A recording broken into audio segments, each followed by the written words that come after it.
Commanders fans, what's good, Commanders fans?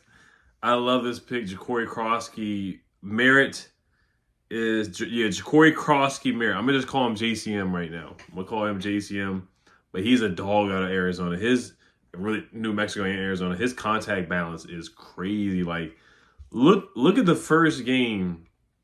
Well, the only game that he played in 2024 because of eligibility reasons or issues, and his contact balance is crazy. Like, it looks like he's supposed to go down, but he's still like bouncing off of people. He looks like he's shot out of a cannon coming out of the backfield, man. He's got speed, elusiveness, 41.5-inch vertical. Another guy with a relative athletic score over the score of 8.29. 8.29 RAS score, 4.45 40-yard dash, 41.5-inch vertical leap.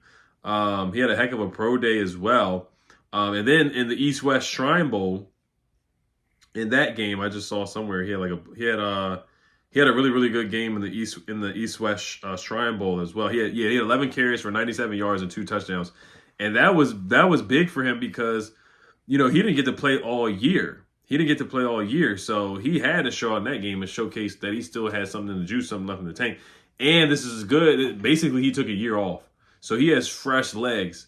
Not a lot of wear and tear, even though he's somewhat on the older side. I think he's like 24 years old, which is really not bad at all. It's still really, really young, relatively young in the grand scheme of things. 5'10", 206 pounds, broad jump elite, 40-yard dash elite, 20-yard split elite, 10-yard split elite. The shuttle drill and the three-cone drill was poor, though. But everything else was elite, except for the weight and the bench reps. The bench reps, he had 17, which is poor. But everything, like I said, everything else was elite, man.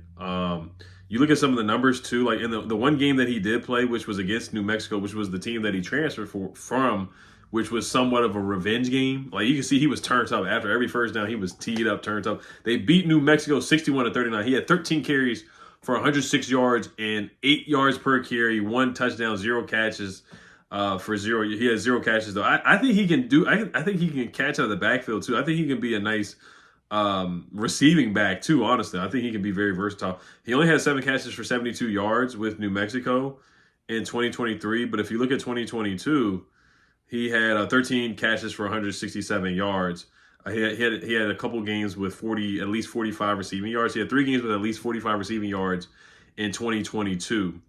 So I really think he has some juice where he can catch the ball and make guys miss for sure. So New Mexico was awful. Just looking at their wins and losses, they were really bad that year in 2023. But he had 233 rushing yards against Utah State. Like, if he would have played this year, all 10, 11 games or however many games, he definitely would have been at least no worse than 4th round. No worse than the 4th round, in my opinion. Damian Martinez being available in the 7th round was pretty crazy to me, too. But he had 233 rushing yards against Utah State, 209 rushing yards against Fresno State, 103 rushing yards against Wyoming, 162 rushing yards against TNTC, that's like Tennessee Tech or something like that. But he had some really big games, 86 yards against UNLV as well, 68 yards against San Jose State and 2 touchdowns.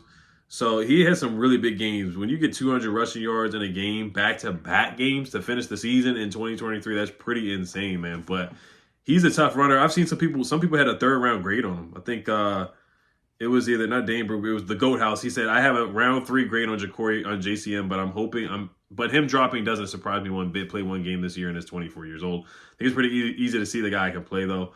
Really good at pass protection, explosive athlete, awesome advanced rushing data as well per Jacob Gibbs. So here's some of the advanced stats. So when facing stacked boxes, JCM had the highest rushing success rate, 59%, along with an avoided tackle rate of 42% in 2023 with New Mexico. So look at his highlights. This guy is shifty, can make a guy miss in the phone booth. Allen Iverson type crossovers, very shifty, gonna make guys miss and touch earth, break ankles, all kinds of stuff. NBA All-Star game type moves that Jacory Croskey, JCM, can do. Like I said, the contact balance, breaking tackles, making guys miss, and just the toughness, man. He brings toughness and he brings more speed. We really got faster. we got faster guys. This whole draft, the guy from UCLA, the linebacker, the corner, Trey Amos is quick and fast. Jalen Lane is the definition of fast. So we just got faster, man, and I love that. I love that for this team. We got more speed for this team. So Dane Brugler, I'm going to read his write-up. A slippery runner with explosive feet. JCM is capable of full stride cuts without gearing down to toy with defenders. He runs with a cut to daylight mentality, which keeps his runs alive, but also leads to wasted steps and extra hits. Overall, there's an unpredictability to his run style that keeps both defenders and his own coaches on the edge of their seat, but you'll live with the volatility because of his electric plant and burst to naturally string moves together and create chunk plays. He projects as an offense's change of pace weapon, and that's exactly what we need from B-Rob. We need a change of pace guy. We have two explosive backs, and also Eckler still has something left in the tank as well as far as changing the pace.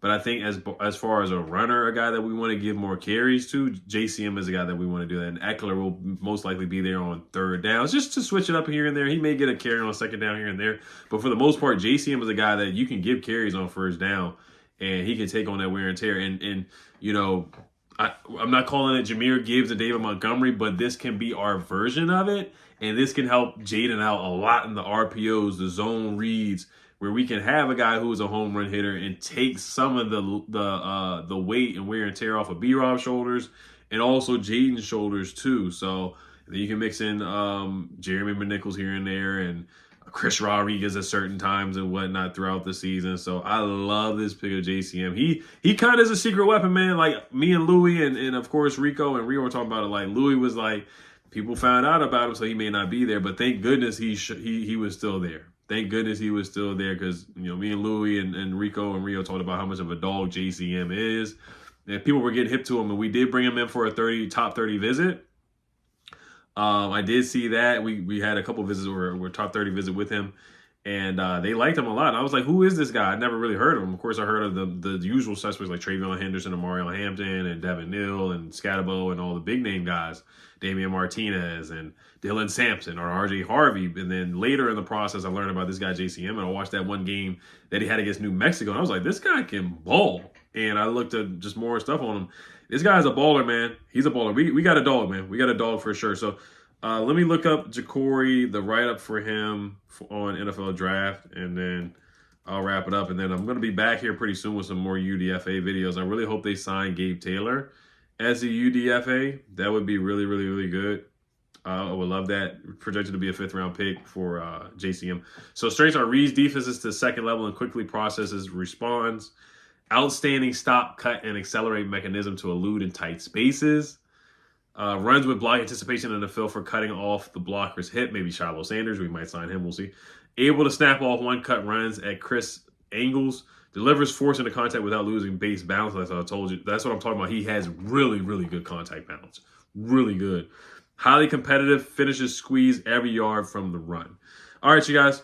I'm going to wrap it up here and get ready for the UDFA signings. I probably will fire them out very, very, very quick here once we sign guys and stuff like that. So I'll be back here pretty soon reacting to the UDFA signings that come out. So as always, guys, you guys let me know what you guys think. Hell's Commanders. Peace.